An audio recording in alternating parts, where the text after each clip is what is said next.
ভোরে 5টা 30-এ সেহরি খেয়ে রওনা দিয়েছি দেশের উদ্দেশ্যে। উঠে ফাবিয়ান আর আমি এমন ঘুম দিয়েছি যে কি আর বলবো। একদম চলে এসেছি টাঙ্গাইলে।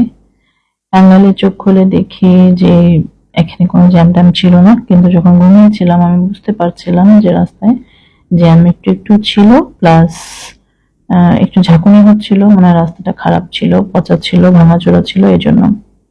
তো উঠে ভাবলাম একটু যাত্রাটা ভিডিও করি, কারণ এই যে যাচ্ছি আমি আবার যা করি, যেখানে যাই, যা খাই, সেটাই আমার টপিক হয়ে যায়। যারা টপিক পান না তাদের জন্য কথাটা বললাম। আপনি সারাদিনে যা করেন সেখান থেকে 1 মিনিটের টপিক আসলে চাইলেই বের করতে পারেন আমার মনে হয়। আমি এভাবেই করি।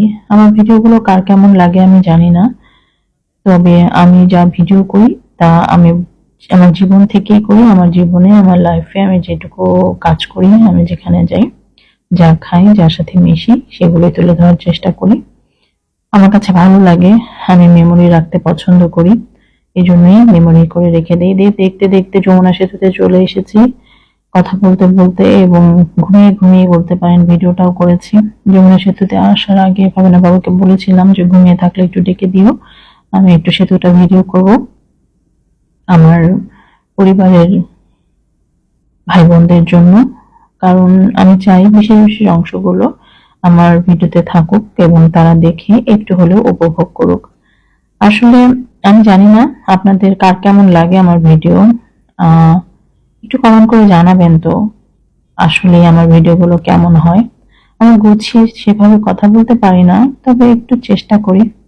আবারও ঘুমিয়ে ঘুমিয়ে চলে এসেছি ফুড ভিলেজে।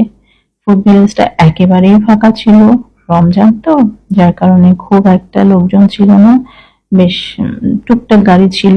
আর এরিয়াটা এখন অনেক সুন্দর করেছে, এই জন্য ভিডিও করতেও ভালো লাগছিল। এত খোলামেলা ছিল না, অনেক কিছু গাছ টাছ কেটে জায়গাটাকে অনেক বড় করেছে এবং সুন্দর করেছে। তবে হ্যাঁ, গাছগুলো কেটে ফেলার কারণে জায়গাটা অনেক বেশি ধুধু মনে হচ্ছে। গরমে কিন্তু আরো গরম লাগবে। এখানেই ফাবিয়ান দাঁড়িয়ে থাকতে পারছিল না, এখানে সূর্যমুখী গাছ লাগিয়েছে তারা, খুব সুন্দর লাগছিল। তো রোদে ফাবিয়ান থাকতে পারছিল না, জন্য একটু বসতে চলে গেলাম ভিতরে, কারণ আমাদের ড্রাইভার রোজা ছিল না, উনি খেতে গিয়েছিল। এই তো আমাদের ড্রাইভারের খাওয়া শেষ হয়ে যাওয়ার পরে আমরা আবার যাত্রা করেছি। যাত্রা করে ফাবিয়ান আর আমি কিন্তু আবার ঘুমিয়ে গিয়েছি। ঘুমিয়ে গিয়ে আবার যেয়ে দেখি যে ও মা প্রায় কাছাকাছি চলে এসেছি। তো ভাবলাম যে ফাবিয়ানের বাবাকে বললাম, প্লিজ এই রাস্তাটুকু একটু ভিডিও করে দাও, কারণ কাছাকাছি চলে এসেছি, এরপরে তো বাসায় চলে যাব, আর ভিডিও করা হবে না। আমি ঘুমের জন্য ভিডিওটা ঠিকভাবে করতে পারিনি, তবুও আমার কাছে মনে হয় নট ব্যাড। আপনাদের জন্য এটুকুই যথেষ্ট ছিল, কারণ আসলে যাত্রাপথে তো রোডে কি কি করলাম, রাস্তায় কি কি করলাম, এটাই দেখাবো, তাই না? সেটাই তুলে ধরার চেষ্টা করেছি। যমুনা সেতু দেখিয়েছি, ফুড ভিলেজ দেখিয়েছি, আর আমরা যে ঘুমিয়ে ঘুমিয়ে এসেছি সেটাও আপনাদেরকে দেখিয়েছি। কে কোথায় থেকে আমার ভিডিওটা দেখছেন, কার কেমন লাগলো আমার ভিডিও, জানালে অনেক খুশি হব। আমি কিন্তু অলমোস্ট বাড়ির কাছাকাছি। এই তো বাসায় চলে এসেছি, আমাদের বাড়িতে চলে এসেছি। আমার শ্বশুর বেশ অসুস্থ, সবাই ওনার জন্য দোয়া করবেন। ফাবিয়ান নেমে একটু খুব অসুস্থ ফিল করছিল। এই তো আমি বাসায় চলে এসেছি, আমি ভিতরে যাবো। সবাই ভালো থাকবেন, সুস্থ থাকবেন, আমাদের জন্য দোয়া করবেন। আসসালামু আলাইকুম সবাইকে।